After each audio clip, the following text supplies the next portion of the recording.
there, it's the Machine of Nonsense, episode 135, and we're talking about what's coming up in August of 2023. It's the end of July, so August is right around the corner, and apparently it's a good TV month for Mike. I'm your host, Eric, joined as always by Kayla. Hey. Hey, she came out like first try. This is good. It was beautiful. It was a good voice. Mike's here. You know what, Eric? I'm tired of being introduced like third every time. You know? I'm feeling like a Ken. On another podcast, I'd be a 10. All right? Guys, So, I think Mike's seen Barbie. Oh no. Tired of this shit. He's at least heard the soundtrack. He's at least heard the soundtrack. I've listened to nothing but the soundtrack since my my viewing of the Barbie. Ooh, exciting. D's with us as well. Hey. Okay. Hi, Barbie. Hi, Barbie. That's a way to do it. We're here to talk about August, but before we get into August, we got some pod business to handle. It's been a while since we've updated the video game draft. Pikmin 4 has come out. We're going to have a couple more games in August that we'll talk about, but let's take a quick look at the current standings. Aaron's team, the Sauntering Xenomorphs, sitting at 51 fantasy points right now. Ooh. The Quadruple Triad, Mike's team, at 71 points with only 4 games released. Mike's really 3, but you know. You know. Redfall doesn't count. That's my handy. I just added a handicap. That's all. You're so generous. You're a generous man. Team Uncharted Territory, Kayla's team, is at 63 with the most recent one, Pikmin 4, coming in at a hot 88. Really solid. Yeah. That was worth 18 points. Man, Kayla picked that up so late. That was that I did. Yeah, that was a second round pick. Yeah. Oh yeah, second to last or something. Yeah. That was pretty deep. Skitch and Fox Mulder, my team, with 7 games released at this point. I front-loaded the year. I'm sitting at 88 right now. So I'm in the lead, but I've had the most released at this point. Everyone else has quite a few left to release. Aaron's got 5 remaining. Kayla's got 5 remaining. And Mike has 6 left on the board. So hell yeah, I do. It's anyone's game. It's anyone's game, guys. No, it ain't. Baldur's Gate will be next up. We'll talk about that in our what's coming up in August. But I think we need to recap what we've been up to. Mike's seen Barbie, apparently. Tell us all about it. Barbie, I really enjoyed it. Mainly based on just Ryan Gosling alone. I think he carries that movie. And that might be the worst way to come out of the movie, really. You're not supposed to feel that, probably. But, man, he just had, like, late in that movie where it kind of gets in the heavier kind of stuff. He's still just right there to make you laugh and to make you smile. And I thought he was just fantastic in it. Love the soundtrack. Ryan Gosling's a big part of that part as well. And Margot Robbie's great. Everybody's pretty good in it. Will Ferrell even gives his best kind of bumbly CEO kind of thing in it. But I seen another movie that I liked a bit better, I think. Oh, wow. And this is like a bucket list, kind of like finally get it off my list is Akira. I watched Akira finally. Okay. And D, have you seen Akira? Yes. Isn't Akira like the best? It's so. It's so like good. it's like everything. It's everything. It's everything. It really is just like a super like. That's one that like if they told me tomorrow they're like we're gonna make a adaptation of it, I'd be like maybe don't touch it because it's really good. It's great as is. You wanted to do that. But I think that would be. I would still be like, even the love and care he puts into his films. I'm like, I don't know. I'm just there's just so much going on in that movie that just animation. I don't know. I love it. It's a great film if you haven't watched it. I picked up the Blu-ray on Prime Day or whatever, and what a gorgeous fucking movie! Like are there movies that look like? Are they still making movies that look that good? In anime?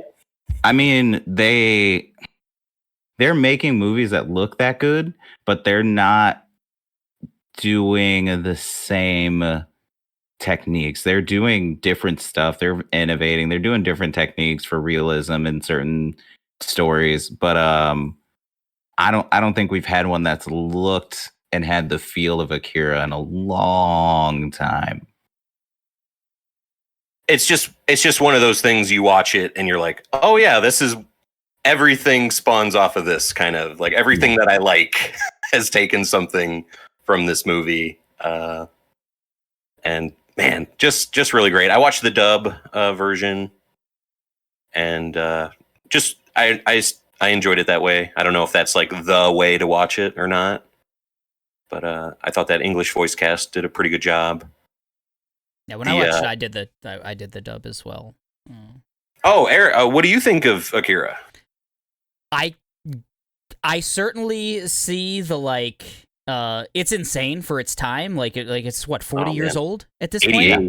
It's old. Okay, it's 35 years old. Okay, it's old. Yeah, like it looks modern. Like it looks incredibly modern. For being that old, and like I really dug the technology, the world, all of that. I did not at all like.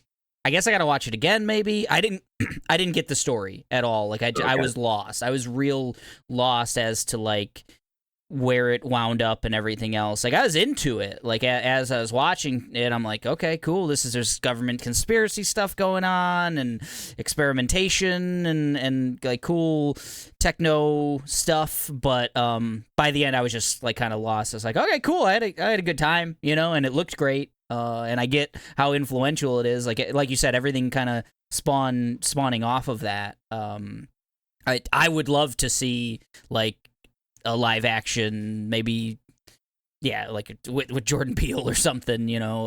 Michael B. Jordan needs to be part of that too. Like, I don't know where he'd fit in necessarily. You're swaying me. You're swaying me a little bit with the Michael B. Jordan. I mean, he's the king of anime, right? Like. No, I thought it was good though. I just didn't. I left it being like, oh, I don't quite know what happened here. That was my take on it. But yeah. It's heady. It's weird. But just the animation and the vibes and everything really carry everything over in that. I found out that they drew it. Normally, animation is like 12 frames a second. Okay. And they did like certain parts like in 60 frame, like so they had to do like that much more work on this movie. Which at the time is just insane amount of work. And it shows it man. I've never really seen anything like it. I don't think, but I'm not super into that world that much either. So, but just gorgeous, great stuff. Check out Edge Runners. I bet you Cyberpunk Edge Runners is like a good combo. I started that. I need to go back, I think. I liked it. It's a good one. Man, but Akira and Barbie, those are interesting double feature. I can make the argument that it's a good it's a good double feature, but not much TV going right now. Games wise, deep into Isaac again, deep in my Isaac hole forever. And also Legend of Zelda Oracle of Ages and Seasons was dropped on the Game Boy like expansion for Switch. And I didn't know that if you beat one of those games, you got a password, and then in the other version, you put that password in, you can finish it and get like a true ending kind of thing. Yes. Wow. I never knew that, so I'm gonna try to do that. I've started Ages, which is the one I owned back in the day, and Man. So I'm gonna play that one first, and then hopefully go to Seasons and get that true shit. It's fun. It's wild. Yeah, I had no idea. Those look really cool. I've been seeing a lot of people playing those once they hit the NSO. They're awesome. They were like the first ones that Capcom were making back then, and they kind of just nailed that like Link's Awakening stuff and just building on that in really fun ways. Those games are cool. Nice. Kayla, you've been going back and playing Jedi Survivor.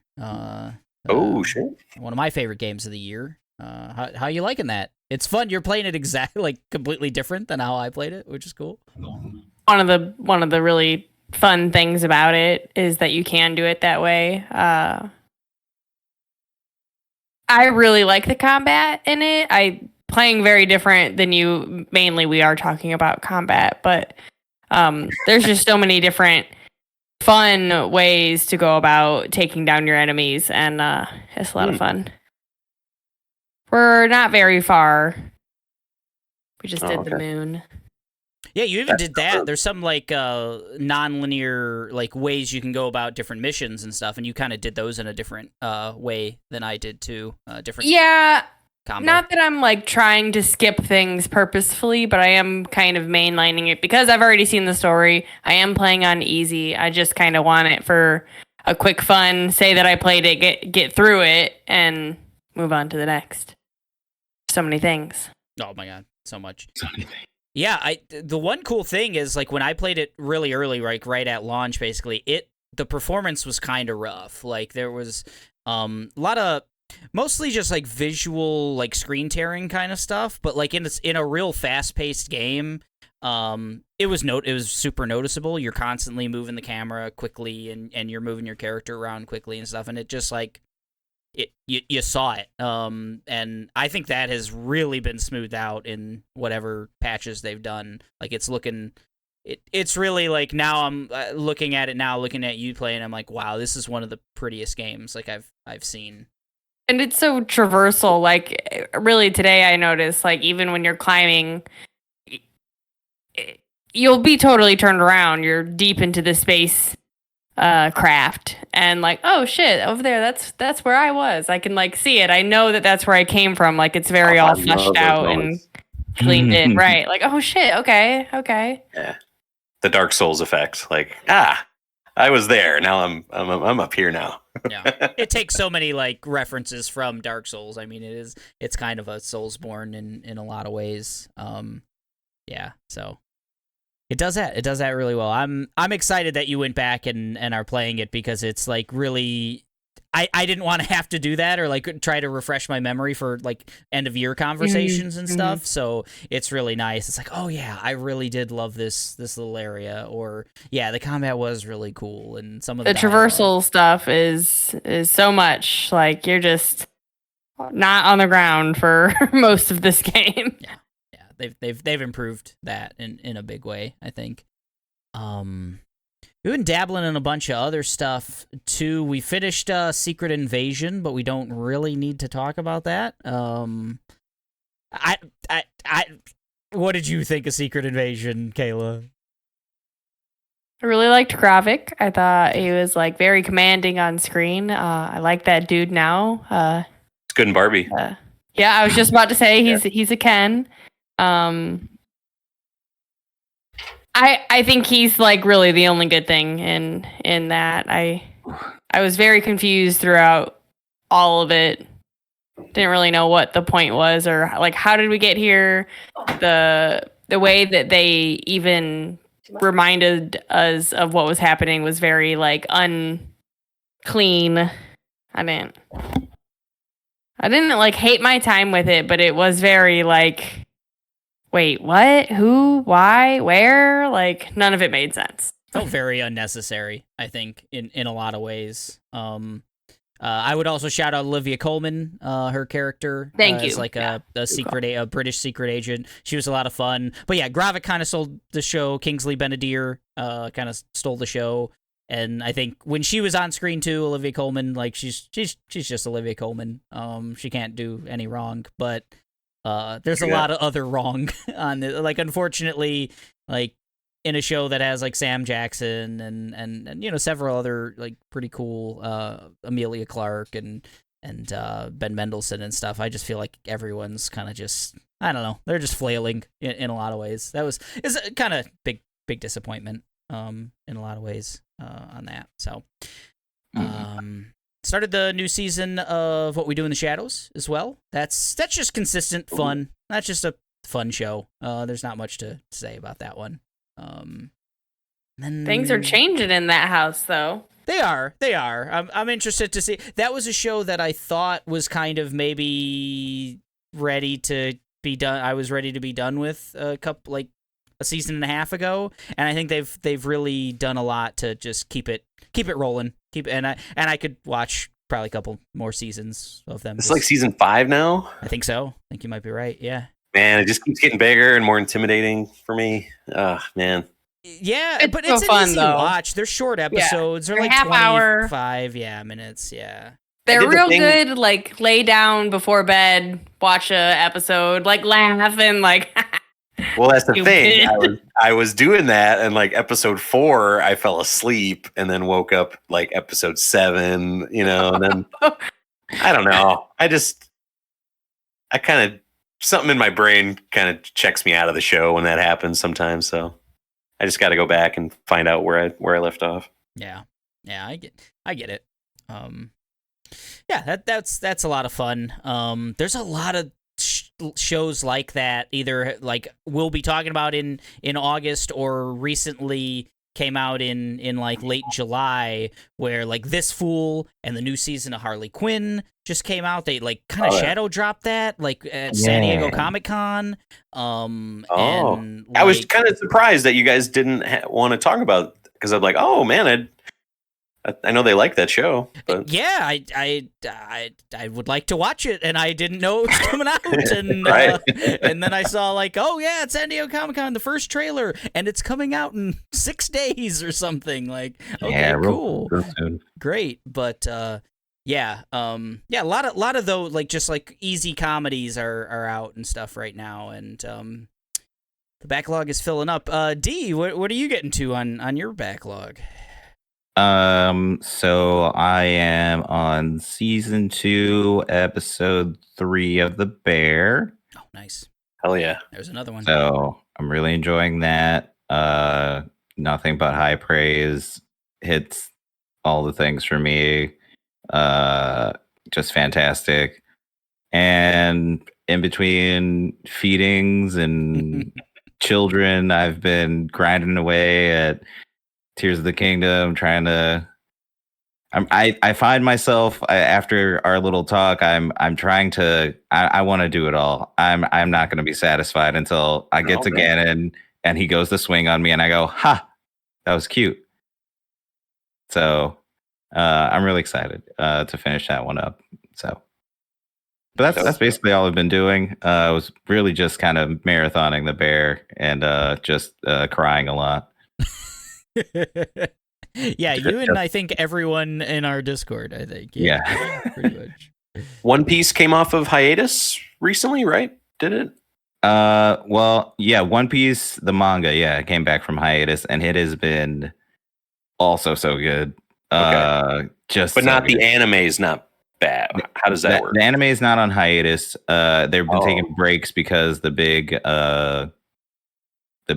Gear 5 thing is happening this week, Saturday. Gotcha. I thought it happened. My bad. So I saw you and Ryan talking about Gear 5 on the Discord, and do explain, what is Gear 5? Ooh, here we go. So Gear 5 is just like the anime power-up, like next level thing.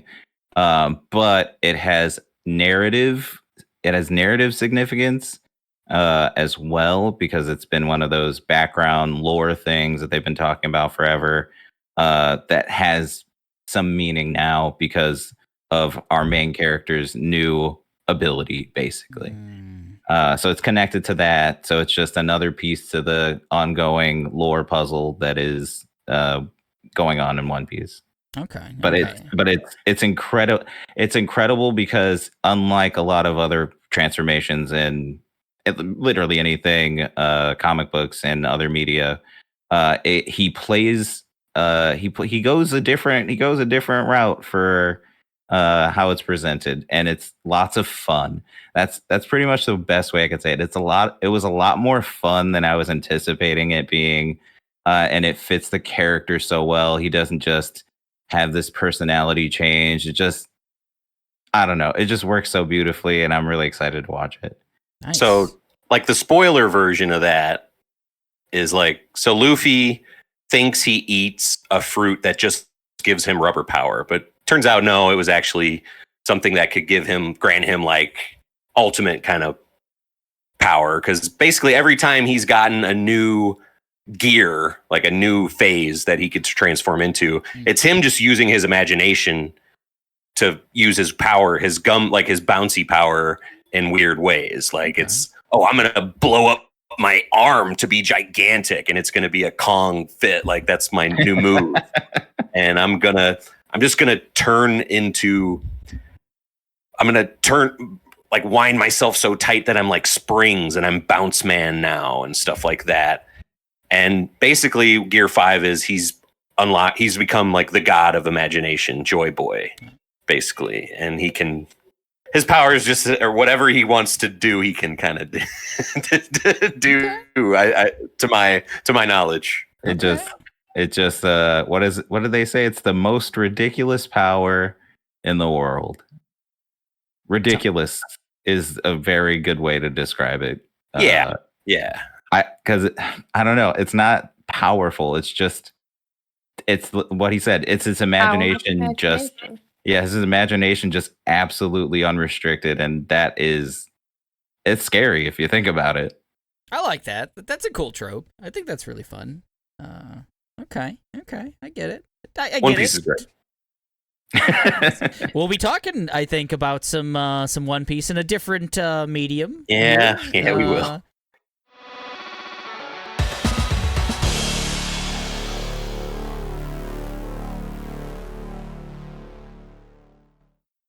August, right? Let's talk. Let's August. Let's do it. August, baby. August 2023. While I was looking at the list, we had a kind of an interesting movie get pushed off of the list. And I thought it was a little light, and then you came into the pre-show, Mike, and you're like, oh yeah, TV's where it's at this month. So I think there's some interesting stuff this month. I think it's a good month for sure. Okay. I don't disagree. Nice. Well, let's get to it. August 2nd, we get a twofer here. Returning one of our favorites, Reservation Dogs, coming back to Hulu on August 2nd. The finale, the season 3 and series finale of the Reservation Dogs story. I think that feels right for me. I feel like season 2 was a nice kind of crescendo, and we'll see what they can do with season 3, but I don't want it to just be stretched till it's hokey or silly or anything else. I think they've had a nice arc, and one more season feels about right. What did you think of? We just watched the trailer, Kayla, like a couple hours ago, and what'd you think? It was kind of a lot of talking. Talking to himself. Right? A lot of talking to himself. I love his spirit, bro. It seems like this is going to it seemed like it started really focused on Bear, and then we kind of got like a little bit of everybody, and then this is kind of like bringing us back to his story and his troubles, and I love when that guy's on screen, his spirit bro. I don't know what to call him. Didn't see too much of Big, right? His name is Big. Right. Which he's also somebody I get really excited to see on screen. The kids have to deal with what they ran away from before. Now they have to, what's that term? Not meet the messenger, but pay the piper, something like pay that. The piper. That's yeah. So growth They do some really, really interesting things with like dealing with internal feelings and growth. So I want to see more.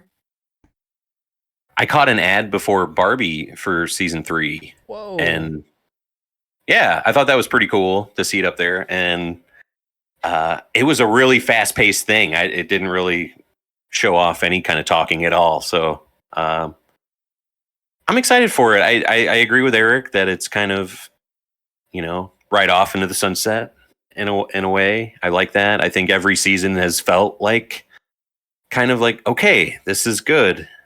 And then they kind of just keep.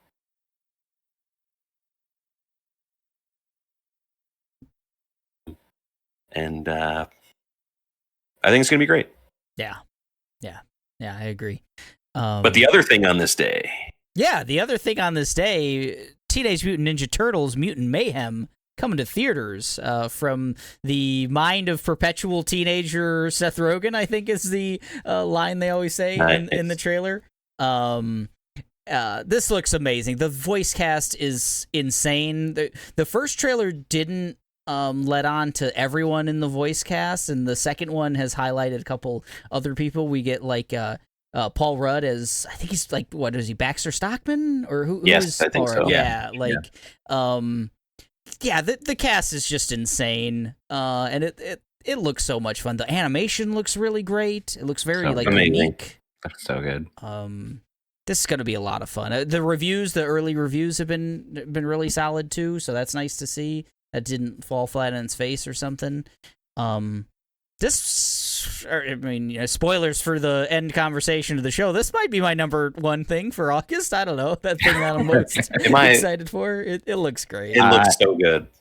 Yeah, I'll the boys' chemistry, those young boys' chemistry, like fully sold me on it before I even saw the cast list. They showed me those boys like bouncing off of each other and then showed them in character. I was like, okay, I see the direction they're going here. They're putting their money on like this little group's energy, and they were right, because I'm about it.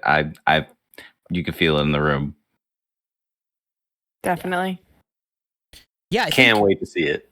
I think you had mentioned early on, Mike, you saw a trailer or something early on, and you were like, oh, they cast like younger like actors for the turtles, not like middle-aged men or something to be the turtles like we've had in the past. Corey Feldman's not going to be fucking Ninja Turtle this time.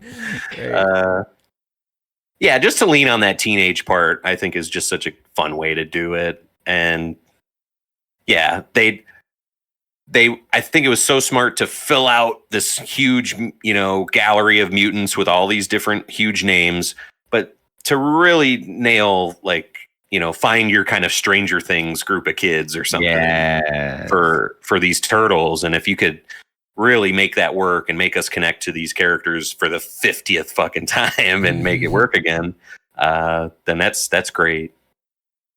Nice. Yeah. It looks so cool. It does. It really does. We're going to be there opening night. The whole crew is excited to see it. So. That's exciting. Yeah, I think we're going to try Saturday, whatever date that is, the 4th or something like that. I think we're going to check that one out. So yeah, August 2nd, Reservation Dogs coming to Hulu, and TMNT, Mutant Mayhem, coming to the theaters. That'll be a fun day. The next day, for all you PC players out there, you're getting Baldur's Gate 3, the next big release on our video game draft. Aaron picked that one up in our supplemental round. This is having a weird staggered release. So we're getting the PC version on August 3rd. We are getting the PS5 version sometime in September. And then we're getting an Xbox version at some point. They haven't figured out how to get the split screen co-op to work on the Xbox Series S, so the development's kind of on hold right now. But this is going to be just a massive game. They've talked about how it's got like 75 hours of cutscenes, and like most of them are optional, or most of them you will not see in one playthrough, because there's thousands and thousands of different like combinations of different voice prompts and choices and permadeath characters you can kill, and then you won't get a certain plot line and things of that nature. Gonna be like a 200-hour RPG for most people, apparently. Just massive. As big as Starfield or Tears of the Kingdom. This might be maybe the biggest game of the year in terms of just like length and depth of stuff in the game. What do you think about Baldur's Gate 3, Mike? I don't think much about it. I think Aaron got a great pick with it for sure. I think it's going to be a critical darling. I've tried to play like some of this team's other stuff, like Divinity: Original Sin 2, and it seems so cool. You could pick all these characters, and you can pick. You could just be a skeleton, and he has like an ability that no one else has, but you got to wear a bucket on your head or you scare everybody. You see, like your face covered at all times. It's that kind of in-depth stuff. And that stuff seems all really good, but I just couldn't hang with the combat. There's so many things and you got to think of directions and weaknesses and resistances, and not for me. It's like an isometric view. Is that right? Or yeah, it's like you're walking around, and as soon as like a battle begins, you're just like wherever you were, is where you're fighting, kind of thing. It's not like a transition to like a Final Fantasy screen or any, something like that. It's just here we are. The grid opens up or whatever, and you have so much movement here. Your attacks only reach so far. That kind of stuff. Okay, and, like a tough hill to climb. I can't fuck with that. I just can't. I would need like how I got into like Dark Souls. I need a Sherpa to like guide, like to be there with me and hold my hand the whole time that I'm playing. Split screen co-op though is always a big seller for like me and Kayla. I mean, we've dabbled now in Diablo 4, which that's so far kind of a tough hill to climb too. That's got a lot of stuff going on. Two heads are probably greater than one with this game for sure. Like, it's just like, what should we do? Like, really thinking about, no, don't move over there because they're going to break a pot that poisons us or something, like that kind of stuff that you have to think about. And you got any Baldur's Gate 3 feelings, D? You a big Baldur's Gate guy? I'm not a big Baldur's Gate guy, but I'm interested because I'm seeing that we're getting all these different, like I said before, these other interpretations of Dungeons and Dragons all permeating this year between the movie, between this that has like, with roots in Dungeons and Dragons, and has its own little following. I remember playing Baldur's Gate like years ago. Like really casually, just, hey, we're gonna play this game. Okay, I'll play it. So I don't have any deep connection to it, but it looks really good. Like, it looks really good, and I understand a lot more of the things I'm reading on screen. So I could potentially get into it just because I've been playing a lot more Dungeons and Dragons since back then. Right. Yeah. Yeah, D&D's got a come up. I mean, Stranger Things, I think, kind of started that for the more casual people out there, and then that movie was a big hit and good movie. So, yeah, more D&D stuff, I guess. August 3rd, Baldur's Gate 3 coming to PC, later to PS5 and Xbox Series, probably. Winning Time. We're getting season 2. Winning Time, the Rise of the Lakers Dynasty, coming to Max, right? August 6th. Yeah, that first season was insane. We talked a lot about it. It was a big winner of a but this is it right here. This is the juice here. Celtics Lakers. Oh man. This is gonna be so good. The backstabby stuff with Riley and the other, I can't remember the other coach's name, but just so good. We're going to get more West. Like, one of my favorite characters from last year, Jerry West. Crazy fucking sweaty Jerry. Just always in a state of anger sweat. But yeah, the bird magic stuff is going to be off the charts. Great. Yeah. Last year, that was one of your favorites, Kayla, Winning Time. Oh yeah, I'm super excited. I think it's just such a it's just so fun the way that everything is told. The writing in it is just so good. The way that it's shot is just so good. Everybody on the screen is just so like charismatic. You can't look away. It's when there's too many of them on screen, it's hard to decide who to look at. It's just like so much. That's really good. It's like in a good way. It's so much like I just can't stop. Yeah, without a doubt. The archival footage stuff is really cool. The weird that the film grain that they just kind of build into every scene is really great. Adam McKay is such a good like satirist too. I just think like it's just dripping with his kind of humor and everything. So, did you get to check out at all Winning Time last year, D? The first season? No, I did not. It is in my watch list. It's so in my good. watch list. It's good.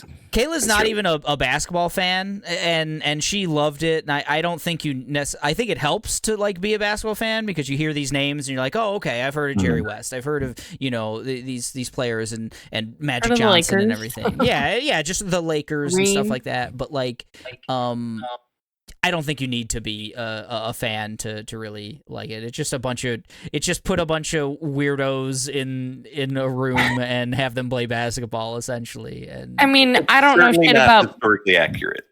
right. To be fair, I don't know shit about business and Roy Industries, but I watch Succession. It's not about like what they are dealing with. It's about what they are doing. I think that's a real good comparison. Yeah. Without a doubt. So yeah, that's Winning Time, the Rise of the Lakers Dynasty. We're getting season 2 coming to Max on August 6th. August 8th. It just popped out of nowhere. Yeah, I know. It really was. It was like, and now we're seeing commercials and stuff too. We were at dinner the other day, me and Kayla, and there was a TV, and it was like, oh shit, Winning Time. It's over there. A little ad there. There it is. Whoop, there it is. Whoop, there it is. August 8th, we're getting couple things. Only Murders in the Building coming back, season 3 coming to Hulu, and WrestleQuest. That one's an interesting one coming to PC, PS5, Xbox Series, PS4, Xbox One, and hey, Switch. We actually get a game on Switch, but yeah, so it's coming to everything. WrestleQuest. This is a like pixelated RPG with old school WWF wrestling legends built into it, right? Am I properly describing that, Mike? I don't think like the Undertaker is going to be called the Undertaker. Like I think it is, heavily influenced by that stuff. I don't think they have any kind of license to do this. It's really in the vein of that like Barkley Shut Up and Jam RPG that came out like a decade ago or more, where it was just like,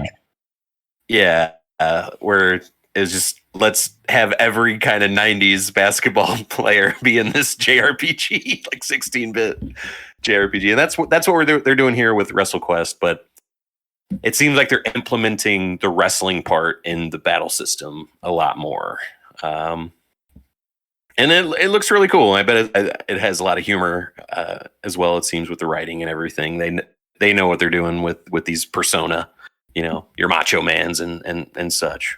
It seems like they're your like summons, like they're your like Eidolons, Aeons, whatever you want to say, like in a Final Fantasy sense. They're like your gods. You're like, yeah, definitely. Like it seems like you call them in, like if you need to, really turn the tide of a match or something, and like the Legion of Doom does like a Doomsday device is like their move and stuff. Yeah, looks familiar. It's so it seems, and it's just like that's a fun concept. I think that like speaks to a bunch of different like different genres, different interests. I really popped for that one.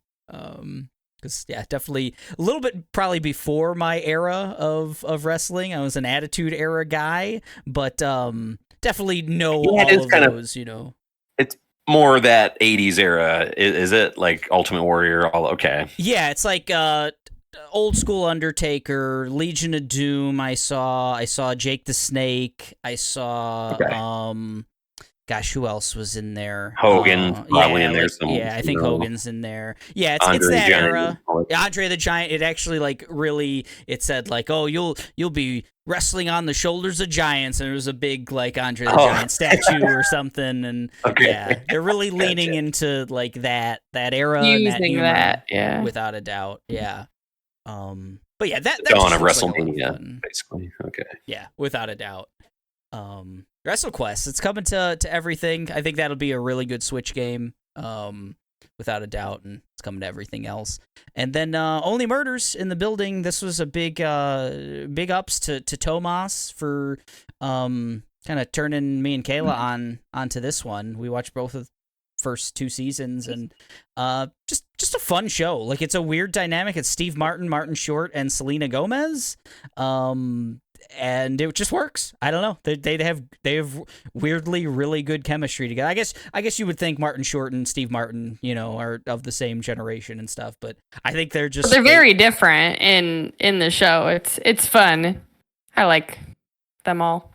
Yeah, it's a good mix, and this season we're getting Paul Rudd is the victim in this season, and Meryl Streep is also going to be part of this one. It seems like they're really going into the live theater aspect of it. The setup is Paul Rudd, and I guess minor spoilers for the end of season 2. I think it's like the after credits. It's in all the previews. It's in all the previews now.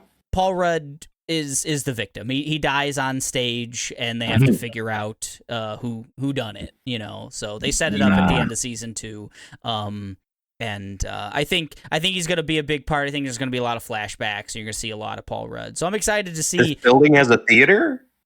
Martin Short is a theater director, like a washed up one. This is amazing. So I don't know if they're attached or I don't know. It's this is bullshit. This show just shark. I can't. I don't think it is, but we'll have to find out. Only murders in the neighborhood now? What the? In the trailer, I guess they did say, like, one of the tenants was like, at least you didn't have the murder in the building this time or something. So I think you're right. There. It's only murders in the neighborhood now. Well, I'm glad Tomas doesn't have to be our beat reporter on the scene for that one anymore. It's nice you guys stepping in. I'll defend. It says only murders in the building, not the same building. Nah. The is lowercase. It's not uppercase. If it was uppercase T, yeah. No. Speaking it's of really clever. I like a lot of the stuff that they do. It is. It really. I bet it's really good. It's tough. Tough to find. It's. I'd rather watch Shadows personally than that. So. They are in a very similar kind of bucket, I think, and it is. If you only got time for one, do you want the supernatural one or the more sitcom-y one? Kind of. I think yeah, similar. But yeah, Only Murders coming back for season 3, Hulu on August 8th. August 11th, a couple movies coming to theater. There's Gran Turismo. A wildly successful movie, I'm sure, based on the video game of the same name. Sony's throwing a lot of weight behind it. That's what I can say. It's I've seen this trailer in front of, I think, every movie and every genre that we've seen over the last year. So good on them. It is. I think there's something there in terms of if you're a racing fan.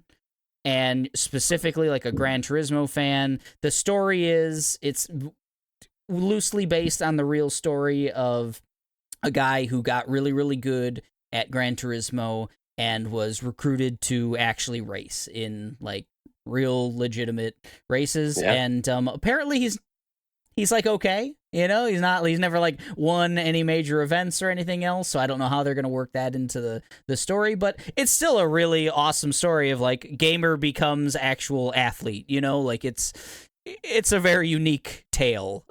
So it's pretty cool. Well, the guy in Blindside wasn't an all-pro player either, but they found the white savior aspect to make a movie about it. Maybe they'll find the way to make it work with Gran Turismo.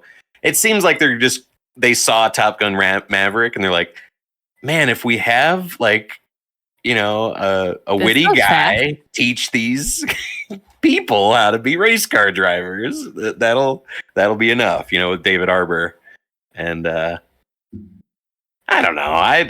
I have very little interest. I'd rather watch this over Twisted Metal, though. Oh, you're mean. You heard it here first. Sandra Bullock won the Oscar for Blindside. David Harbour, best supporting actor for Gran Turismo this year. He's going to lose to Ryan Gosling, but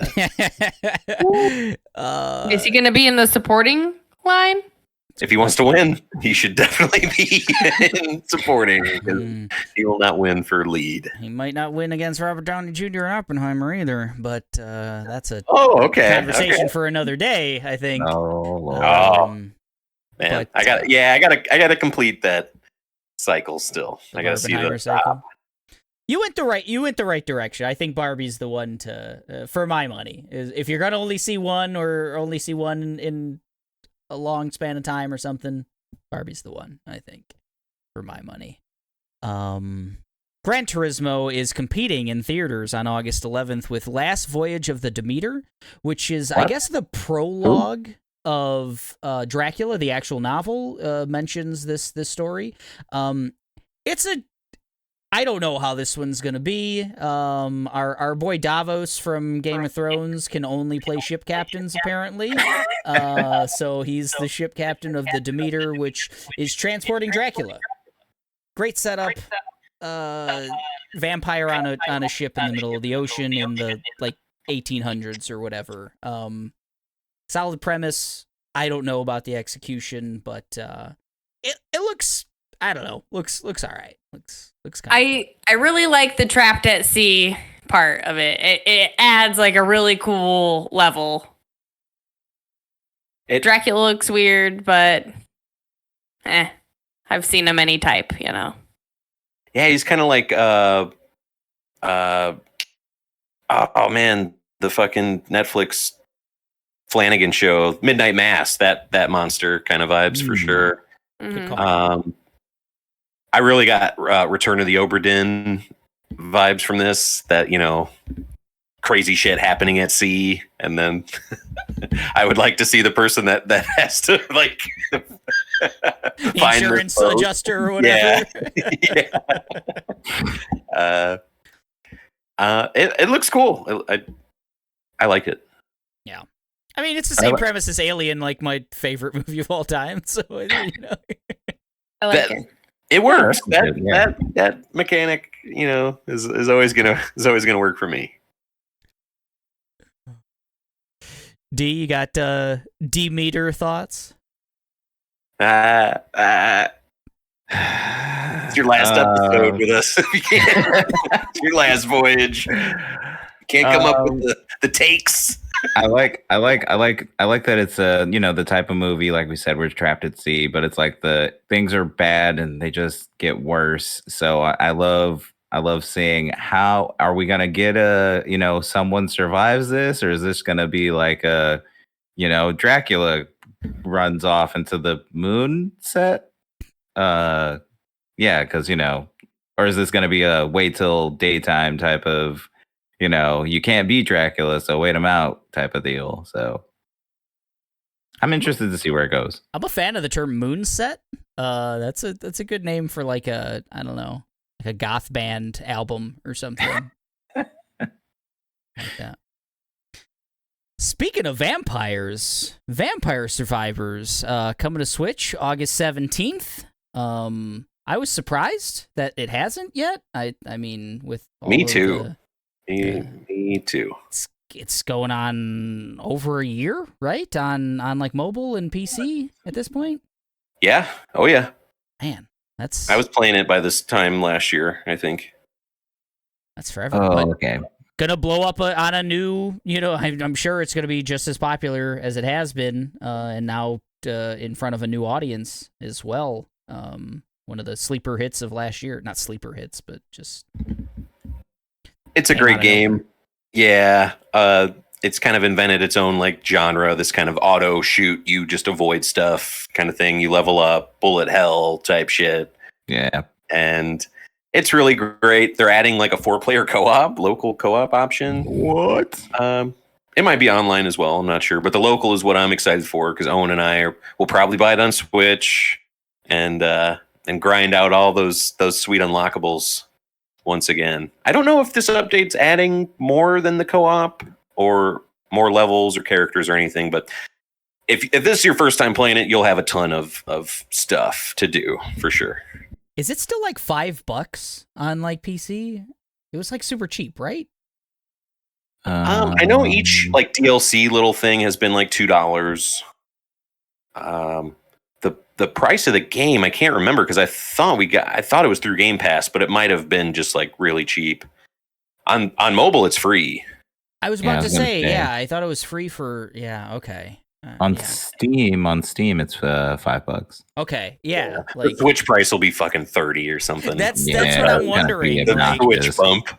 Well, maybe it'll come with the DLC. That'll be interesting. That lessens the blow a little bit. Yeah, it's not. Yeah, but it's still not worth that. Great game. One of my favorite games of last year.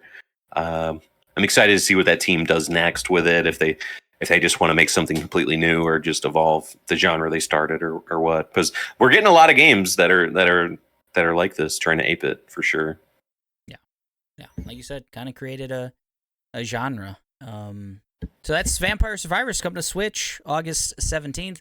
The next day we get the Texas Chainsaw Massacre coming to PC, PS5, and Xbox Series. This was an Aaron draft as well. He grabbed this one in our supplemental video game draft. He's got like 3 games this month, man, and they're all potentially going to get him some points for sure. Yeah, this is another one of those asynchronous kind of multiplayer, a Dead by Daylight like, if you will. But it's kind of interesting. It's 3 of the family members of the Texas Chainsaw Massacre family, including Leatherface. It seems like it's like Pa, Leatherface, and someone else. I don't really know the family very well. Yeah, versus 4 victims, 4 survivors, and try to survive the night and trap the Leatherface and the rest of the family. That's a weird dynamic. It's usually like a 4-on-1 or something like that in a lot of these games. So 3-on-4 is just 7's a weird number to try to make parties of and things like that. So that'll be interesting. Yeah, for sure. But I'm glad you cleared that up. I watched the trailer and it didn't really break down how that worked. I'm like, oh man, what are you just gonna spawn as one of the family members and hope you get Leatherface? But if it's going to be 3v4, that makes a little more sense. Yeah, it's kind of interesting. But I hope this game takes off because I want the chance of them adding Matthew McConaughey and Renelle Zellweger skins to this game so because they're in the Texas Chainsaw, the second generation or whatever that. Oh man, if it does really well, we could see McConaughey at Summer Game Fest 24. Oh right. Be Still My Heart. Oh goodness. Those games are asking for some weird stuff. He's gonna come out naked and play the bongos. I love it. He's gonna wear Nicolas Cage's skin, and he's gonna be like, "Nah, man, I'm hey now, I'm Nicolas Cage." Oh man, flawless accent. Second time here. Was here last year. The accent's getting worse somehow. It's the He impersonating. also ate his vocal cords, so he's got like. He might have. Yeah. Yes.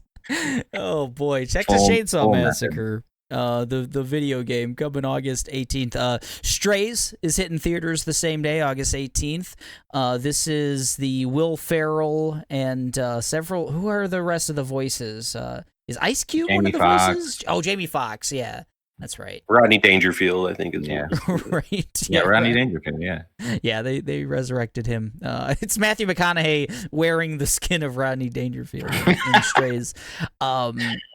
I've seen this trailer a ton. This is like I think this one and the Gran Turismo have run in front of every single movie for the last year. Oh, wow. I thought this movie came out already. That's how long it's been in Dennis trailer I think form. you're thinking of Super Pets. I think. Yes, the League of Super Pets, same movie. I want this movie to be good. I think it looks really like it could be really funny. It's a rated R comedy starring dogs with the voices of several comedians, and I'm into it. They're gonna eat mushrooms. They're gonna do some weird shit, and I want like a stoner comedy. You know, we don't get enough of those, and we certainly don't get any good ones, or not many good ones lately. So, I don't know. I want it to be good. You don't think so, Mike? You don't think this one's got a chance? No, it just looks really mid to me. I don't think it's gonna like blow up or anything like that. It's gonna come and go. They show a lot of the gags in the trailer, yeah, for sure. yeah. I don't know, guys. I don't know. Rob Riggle's gonna be in it. Dennis Quaid, Randall Park, Will Forte. Okay. Who wrote it? That's a good question. Whoa. Well, next. And moving on. Next day. Oh, so that's Get it outta here. coming to theaters. Straight August for a 19th. reason. Piece of shit movie. God, it's catching some fucking strays, man. Goodness. Poor strays. Oh, We're boy. doing least favorite thing of the month from now on. Fuck our favorite. We're gonna talk about it. I'm glad I could start that fire. Jesus. But the next one might win that title, guys. It's Immortals of Avium coming to PC, PS5, and Xbox Series X on August 22nd. I never slept so hard during a trailer. My God. Doom, but with hands, right? I mean, that's what we're getting. This is a fast-paced shooter, but instead of bullets, we get magic. Dumb name, but it looks really like from a technical standpoint, it looks fast as hell and it looks like pretty as hell. The particles, everything looks really cool. I don't really dig the fantasy world that they're creating. I don't know, like the aesthetics are a little weird, but seems like there's so much lore in this game. Like there's just they've tried to create like a really dense universe with this thing, and I don't know. They've showed a lot of trailers for it at the all the summer shows, and nothing ever caught my eye about this one. It just seems very, very busy. Like you've said, very fast paced and not being guns, but being like a lot of spells that you do that seem to be like multiple steps. Seems like a lot on the screen. Yeah, like with Doom, I get shotgun's going to do this. My rocket launcher is going to do like chainsaw. I don't know how that's going to translate to I shoot a yellow thing now, or I shoot fast things now. Like I don't know. That never's really worked for me. It does seem like they want you to like combo off and try a lot of different things. They showed something that shoots enemies in the air, like from the ground, and I can do that in Jedi Survivor. If it's anything like Magica, Eric and I have played a bit of that franchise, and that was a cluster mug of bullshit to mix magic in that fucking thing. So man, what a game. Magica, wow, that is a throwback. So Immortals of Avium, it's gonna win all the awards. It looked like a Skyrim mod. Yeah, it has that kind of glossy, like almost tacky, like everything's a lot of gold, like a lot of I don't know. We're immortals and we indulge and have many things and so much magic, so precious. This is. It reminds me a lot of that other. We've had like a lot of like looter type, loot based kind of weird fantasy games come out with the this new generation of consoles, and this one has a lot of those generic kind of vibes to me. I don't know. Yeah. Poor Immortals of Aveum gonna go down with strays, apparently. What a terrible name. It's a weird name. I don't. Fucking terrible shit.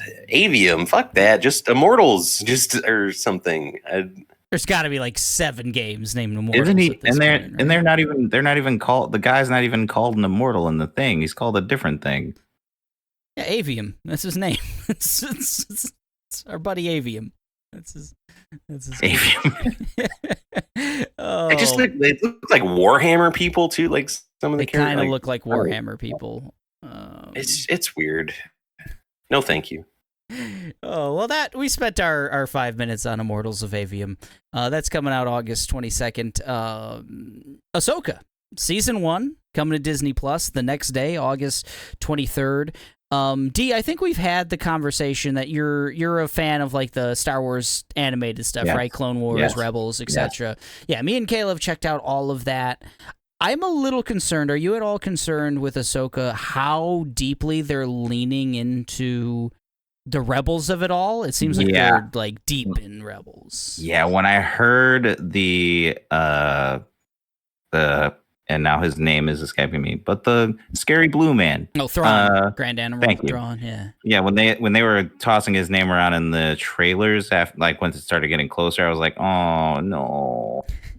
We could move on to a different thing. We could do something different. CD, I'm okay with Thrawn. Just leave Luke. Leave Luke back over there. Let us please move on to at least something else. Well, that's kind of what I'm saying. It's okay. Like I like Thrawn. I would like to see him not attached to the ghosts of the Empire. Essentially, like what is his machinations? You know, is he building a different thing? Is this leading into like the beginnings of the First Order? You know, like that sort of stuff. I would love to see a focus on that, but it's just we're still clinging. We need to let it go. It's gotta let them start standing on their own 2 feet type of stories. But I'm still excited to see it though. I still want to see it. I still want to see what they're gonna do. Do we think this is like lead? Because Thrawn's like the guy, right? Like the villain kind of thing. Do we feel like this is leading to like a team up kind of show with all the other universes that they've made, or what do we think? The initial plan that they talked about was that Dave Filoni, all of his like creations, between like Ahsoka and I'm trying to think what else. Well, I mean, Clone Wars was his baby. Yeah, like Mando, the stuff on Mando, like that. There was going to be I think it was supposed to be a movie, team up movie. Where like the different universes would kind of cross over, and people have even speculated that they'd work in like Cal Kestis from right Jedi Survivor and stuff. Yeah. So I think that's obviously with like the writer strike and the actor strike and all the things that are going on right now. I think Disney don't care about that. Yeah, I don't know. I mean, and just like the Secret Invasion kind of getting review bombed, not even review bombed, but just like not having any sort of reception. Just like who knows with what's going on with Disney right now. But would you guys watch an AI created Star Wars show? No. Gosh, no, probably not. I don't know. I don't have. What if it had lightsabers in it? This sounds morally terrible. Like Whoa. What did you just say? Did you say lightsabers? Yeah. Ooh. I might change my mind. How many lightsabers? What color? All colors. Ooh. They make new colors for this shit. New color. All right, I'm in. Never mind. I changed my answer. Scion in this bitch. My problem with AI is that it hasn't. It seems like it's bad. Like it seems like it's not creating anything good. You know, like it's not like the AI created Chat GPT shit. Like, oh, write me a story or write me like. At best, it's like humorous, you know. Bob Iger's taking the second draft, like it's another look at it, you know, and gussing it up, and he sends it out there. For me, like, I want good stuff, whatever that is. Good Star Wars, good Marvel, good whatever. And if you can get me like something that makes sense, that looks good, that doesn't look like the crappy CGI that we've had lately. That isn't a mess like Secret Invasion story-wise and everything else. Like, if you could get me something good and, you know, and it's AI, I don't know. It's weird. I want people to have jobs. I want people to... watching that shit. I think so. I think I am. Like, if someone tells me this shit is just really... This is a 10 out of 10 Star Wars. This is Force Awakens again or whatever, but we had a computer created or something, like... I don't know. I'd have trouble not watching it, I guess. I guess that's a political stand that I'm taking. I feel a little bad about that, but like I just want good stuff. I want good Star Wars again. I haven't had good Star Wars in a while. I haven't had good Marvel in a while. I want good stuff. Well, I hope Ahsoka's good. And to talk about another good thing, I don't know if we ever brought up Vision Season 2. Did we talk about that at all? Did you guys watch it? Yeah, we watched it. Mm-hmm. D, you watched it? Yeah. Man, I loved it. I thought it was really great. Thought it was so Stories much better of than season people 1. standing on their own. Like, Yeah. it's their own story. Yeah. Oh, yeah. That's a good call. Yeah.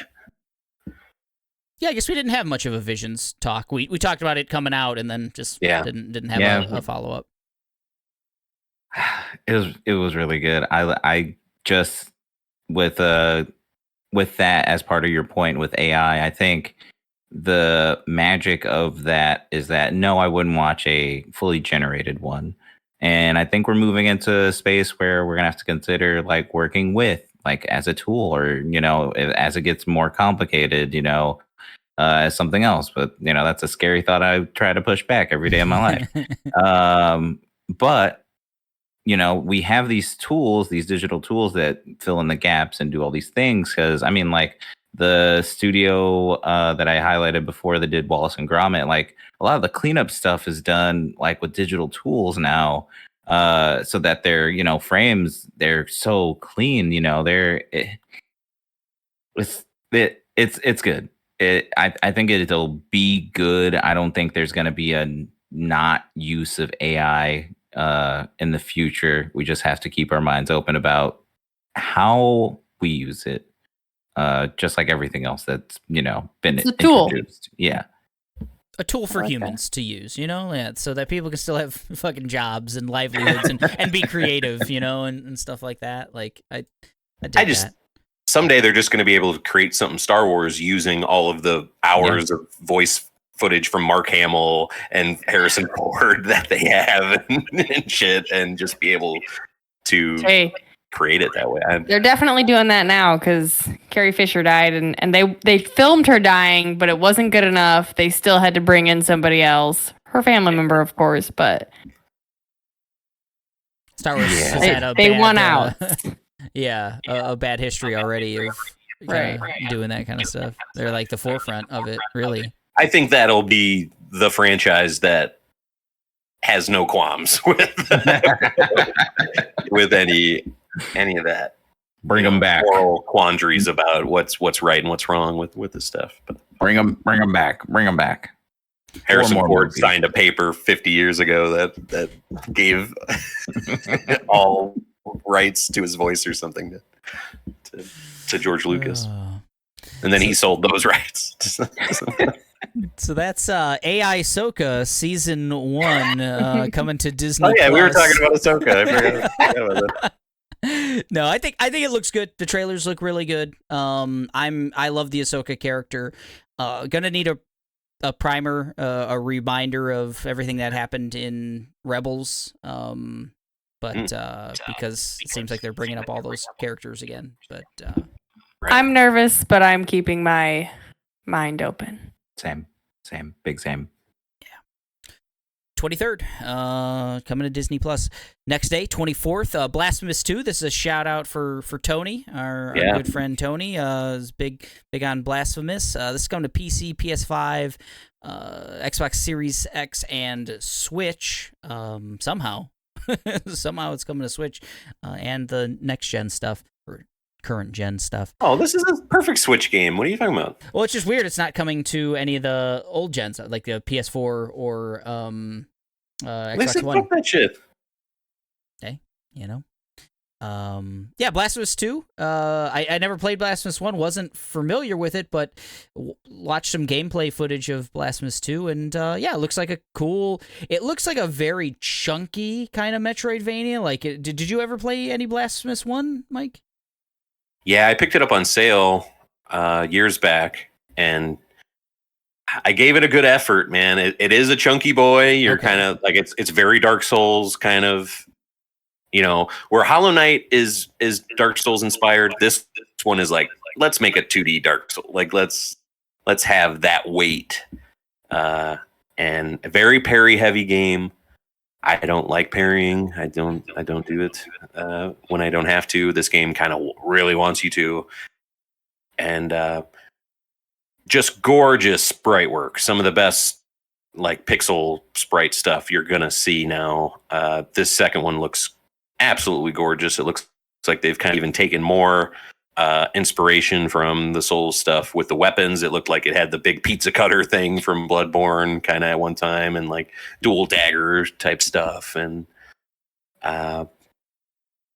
really tough. I want to try this one too and give it, and maybe I'll even go back to that first one because I've heard it has like really good story to it. I believe it has a lot of kind of religious things going on with it, and it's really cool. If we don't get Hollow Knight Silksong this year, this might be the Metroidvania of the year.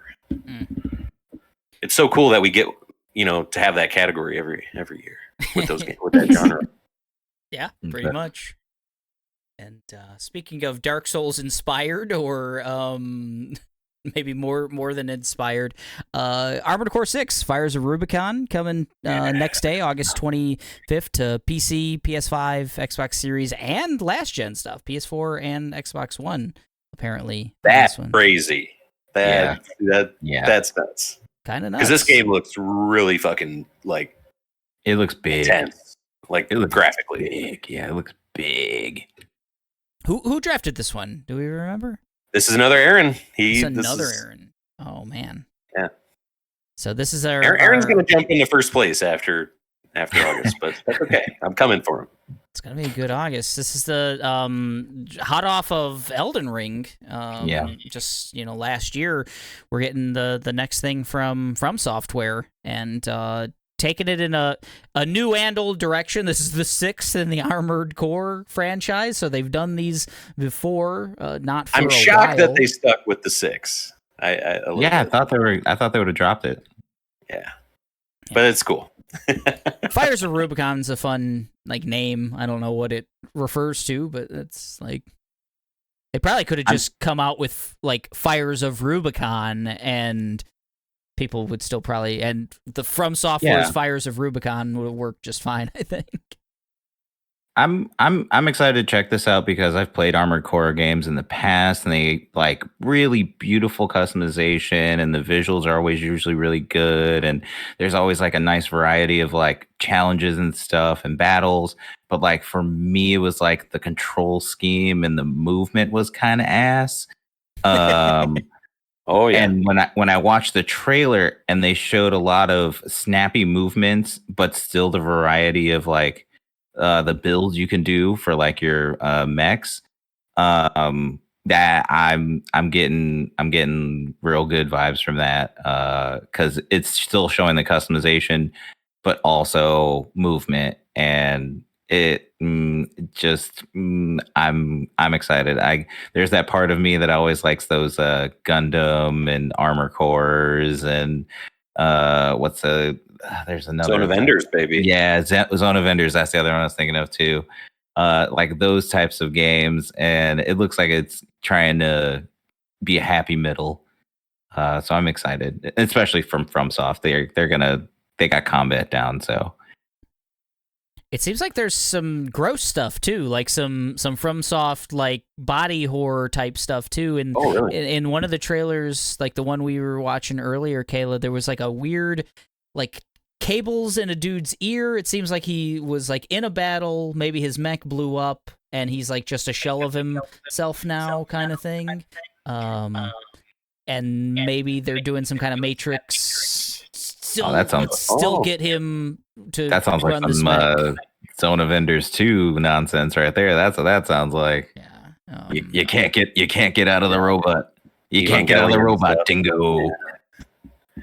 Yeah, looked like that's what was going on there.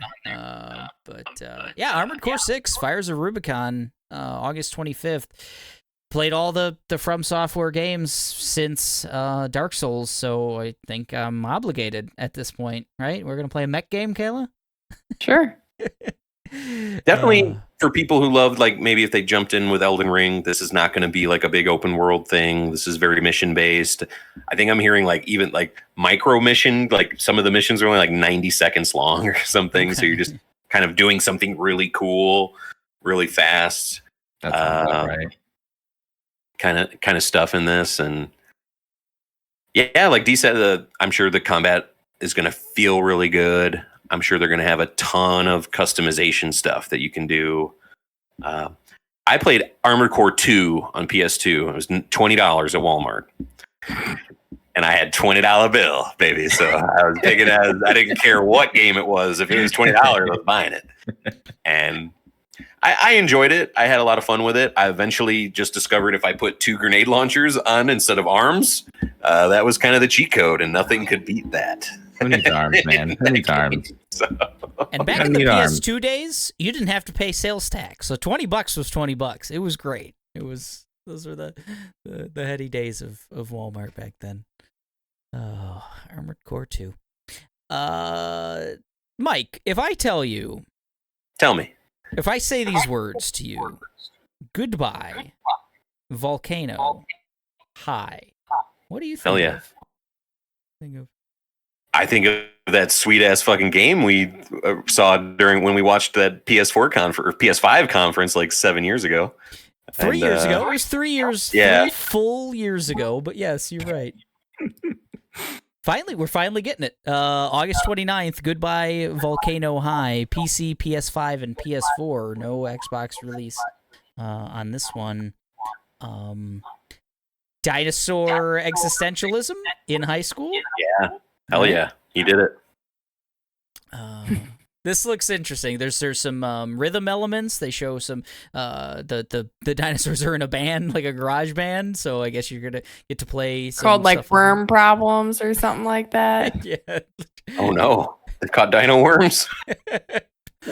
It seems like the premise is these high school dinosaurs have to deal with the fact that the meteor's coming, and what it is to be a teenager in high school, in Dino High School, while the meteor is coming, and if anything matters. What a premise!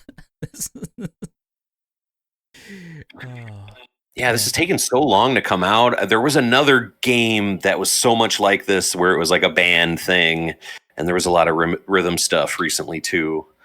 I can't remember, but we are something. It's like the band name. We are. Yeah, exactly. Volcano High. Yeah, right. And I always got the two confused when that was coming out, and yeah, I think from that conference, after this, we just need Little Devil Inside to come out, and that was like everything announced that will be released from 3 years ago. God, but I think this game's going to be cool. If it's like a Life is Strange kind of Don't Nod style or Telltale style kind of adventure game where you just kind of like a lot of dialogue, picking decisions, mixed with kind of Riverdale melodrama stuff. I don't know. It could be cool a lot.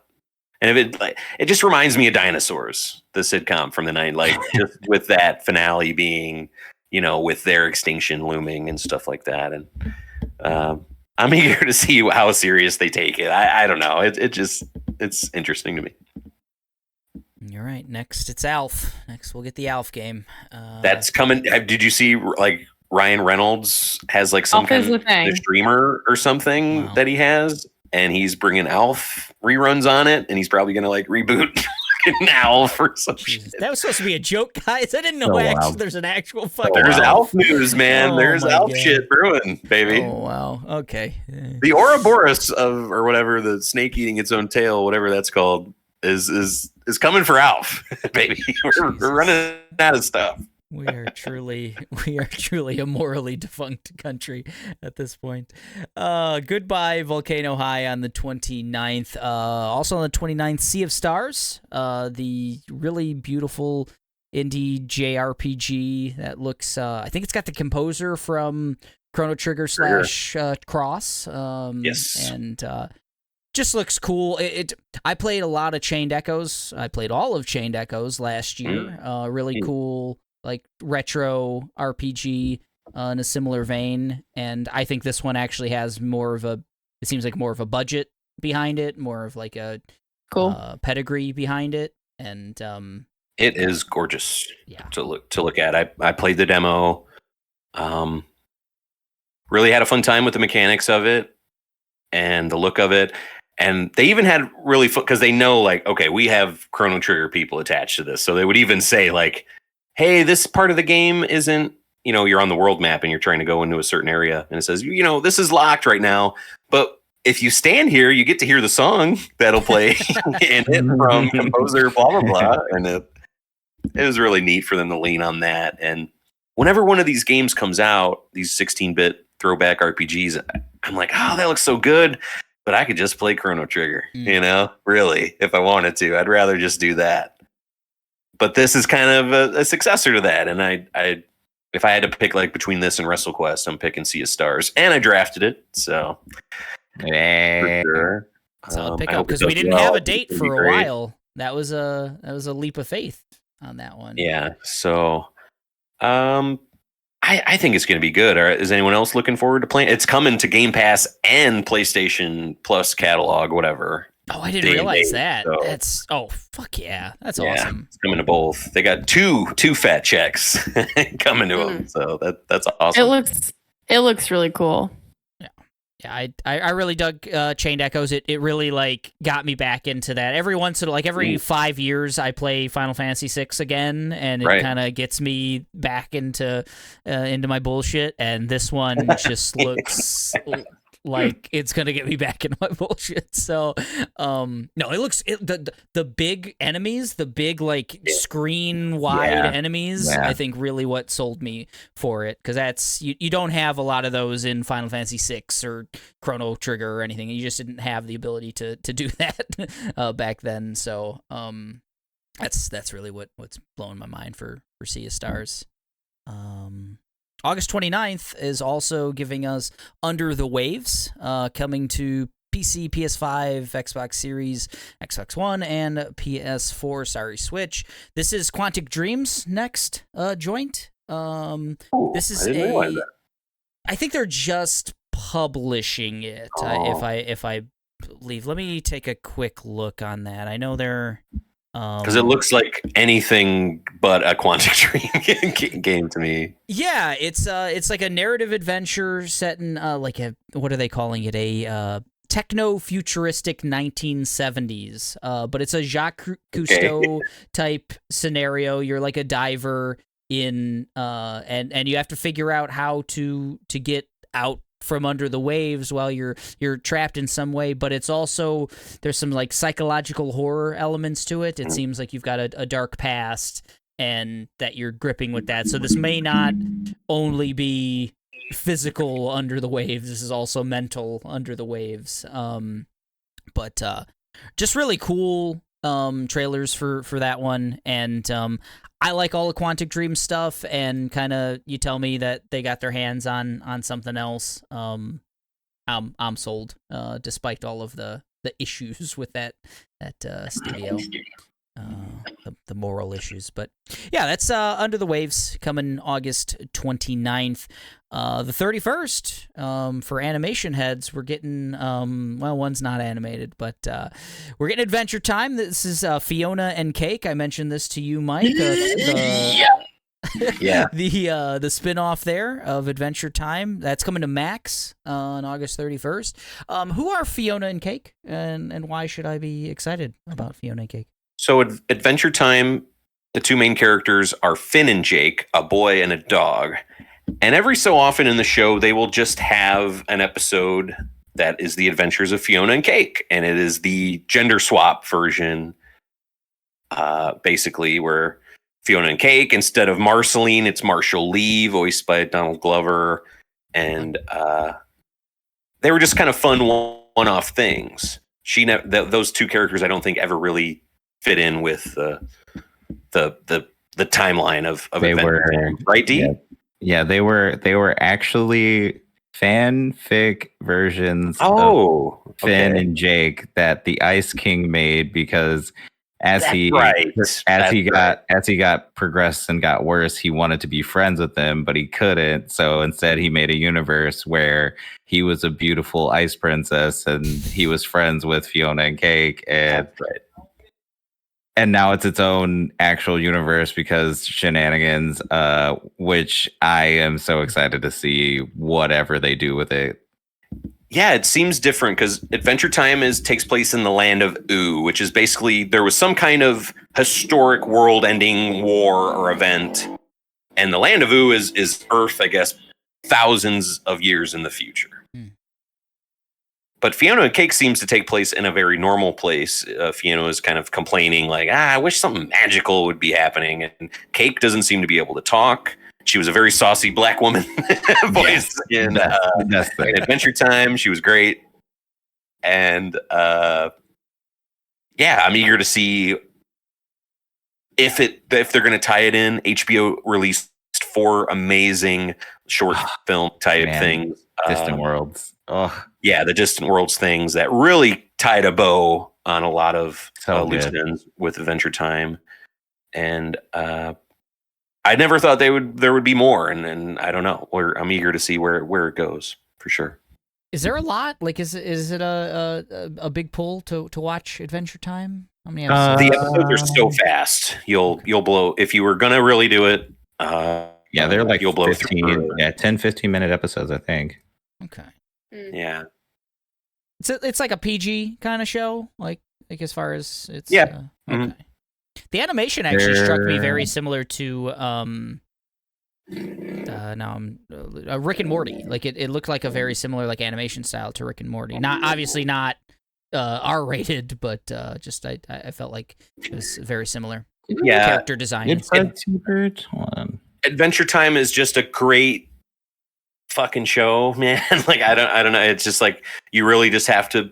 I know sometimes you struggle with, well, that guy can do that. Like then that doesn't mean this doesn't mean anything. Well, it's a kind of a show where anything can happen, and you just kind of have to go with the rules of it. And it's really deep. Like the storyline becomes something really kind of adult in a way. Like I don't know if a lot of kids can really connect with what's, the subtext of some of the stuff, some of the characters, what they're going through, and the overall like what are we in the universe kind of thing that show turns into.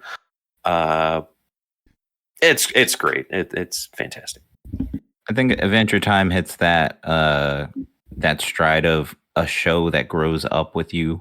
Where it started off as like he's a young teenager and he's impulsive, adventurous, and then you see him over the seasons develop into a complex 3-dimensional character, and everyone around him really. It's one of my favorite shows of all time. It's definitely in my top 20 like shows of all time easily. Same. Wow. Okay. High praise. So that'll be Adventure Time, Fiona and Cake, Season 1 coming to Max on the 31st, but that's not all on the 31st. We're getting One Piece coming to Netflix, season 1. Hopefully not only one season like the fucking Cowboy Bebop show. I thought, as a non-One Piece fan, I've never seen a single episode of the anime or read a single frame of the manga. I thought the trailer looked cool. I thought it looked like a fun pirate adventure. It seems like they're going to have to keep an insane budget for this show, because like they're doing a lot. Like the characters look wild, the powers that like the main character has, and the other the bad guys that they showed and stuff that he was fighting have these fantastical mystical powers and stuff. I guess if they can keep the money up, and the sets look really wild, you know, these ships out in the middle of the ocean and everything else, these big pirate islands filled with people, and just, I don't know, look like a well-made show from the, whatever, 3-4 minute trailer, at least. D, you seem very excited. I've just to keep my excitement low, I've been following it since they were announced, because I've been incredibly skeptical since day one, because it's like the anime you would not expect to get a live action adaptation, and it look even decent. So I'm excited because it actually looks watchable. I don't know if they can, even as an adaptation, capture the exact vibe, but from everything I've been seeing since day one, that's what they've been kind of dedicated to. So I know at least their like mission for this is to capture the vibe, get people to like One Piece, and then maybe, you know, if you're feeling saucy, check out the rest of it. I don't know how much Awesome. how much art more they can put into a live action, because like you said, the budget it's wild. It's up there with the Game of Thrones as far as like the budget for everything, with the sets and everything. It's just I'm excited to watch it. I want to see what they do, because I think it's only like 8 episodes long or something like that. So that's a lot to condense. Like, I think it's like, yeah, it's so really much. truncating some stuff for sure, because they show character, they're showing kind of stuff that's 30 plus episodes into the anime. You know, like they showed that character Arlong. He's like a fish man with like the jagged kind of nose thing. Cool. That looks, he looks awful in this show. He looks so dumb compared to how cool he looks in the anime. I think intimidating in the anime. And this he looks laughable in this, and he's like the first big kind of boss that the crew goes up against, and I don't know. He just looks like such a scrub in this. I don't know. And they show Shanks, who is another major character of the show. He does not. That person did not look like my Shanks. What I would have picked for Shanks as well. I think as far as the other look, like the crew is cool. I think what they've done with choosing the kids to play the initial crewmates, they did a great job. And it's going to have to be fast. They're going to blow through this stuff. And if they're going to keep going, you know, they're in the thousands now. So I don't know. I don't know what that looks like. I don't know how they get to anything really meaningful, because it takes so long. Like the whole idea of the show is to get this one piece, you know, and if you don't intend to finish it, I don't know why they're starting, but we'll see. We'll see. Kayla, are you ready to have our hearts broken again? Another Cowboy Bebop experience?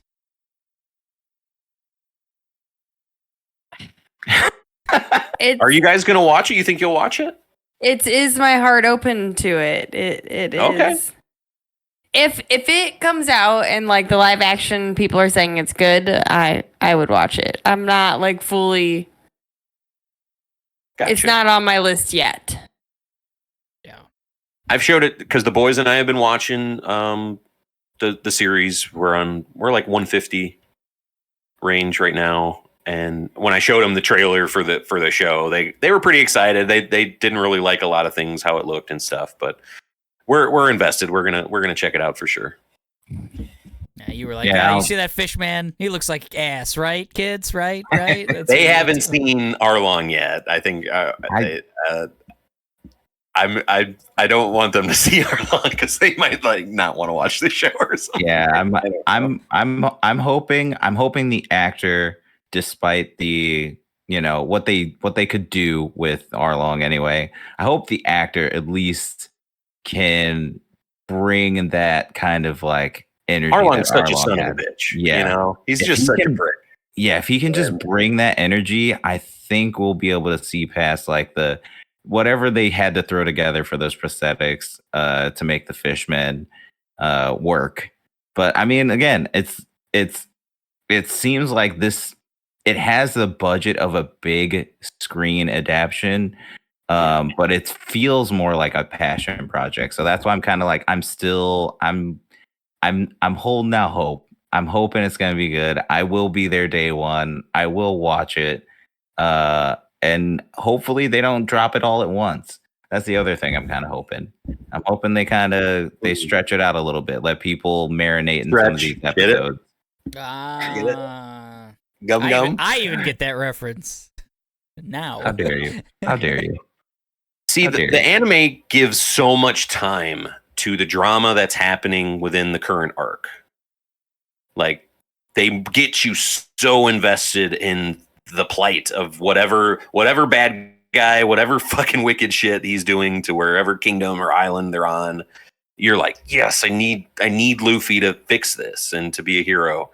And I don't know if they're gonna have enough time to do that at all. I don't know if the show's gonna work because I think that's a big part of it for me is just the amount of time and care that they put into the character and the world building of One Piece.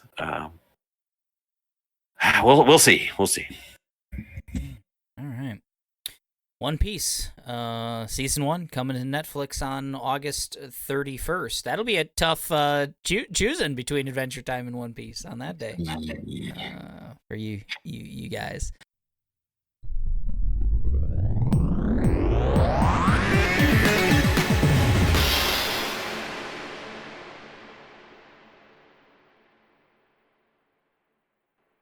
All right, that's it for August. Now we get to pick our.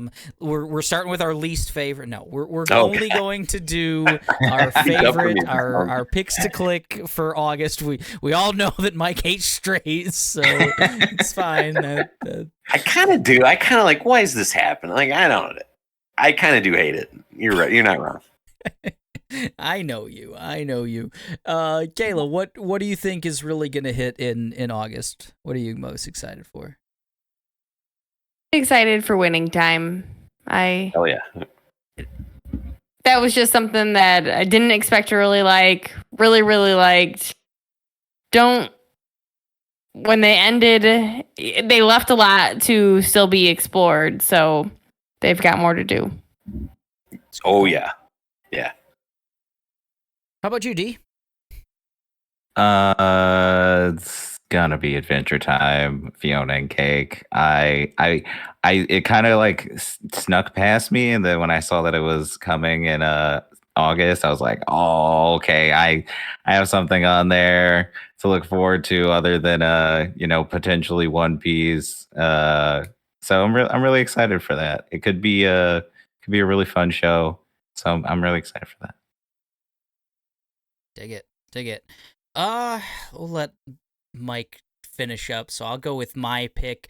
I'm gonna go with Armored Core. I hope that game's awesome. I hope it's a really awesome From Software game. They have not disappointed me in years now. So hey, I'm a Sekiro fan. I'm like the only one. So they do no wrong for me. So good. Sekiro. I suck a road at the game. That game doesn't suck. I do, but I'm a good gamer. It is what it is. I'm just. You got good, man. I can't flex with that. For me, man, there's a lot of great picks. I'm very excited for Winning Time and Fiona and Cake as well. But the beginning of the month, first thing, TMNT. I think it might be the best thing. It just looks like it's perfect. I don't know, like for what we need. I agree. You know, great pick. Not what we deserve. I think it's both. So that's August, guys, and that's episode 135 of the Machine of Nonsense. Our next episode, I teased this recently, but I want to do our email episode. We've gotten a handful of emails into the inbox. I'd love to get a couple more, so go ahead and email machineofnonsense@gmail.com. We've got some funny hypotheticals, some interesting questions. People want to know about the cast, so we're going to get as many of us together to answer these funky emails. I'm an open book.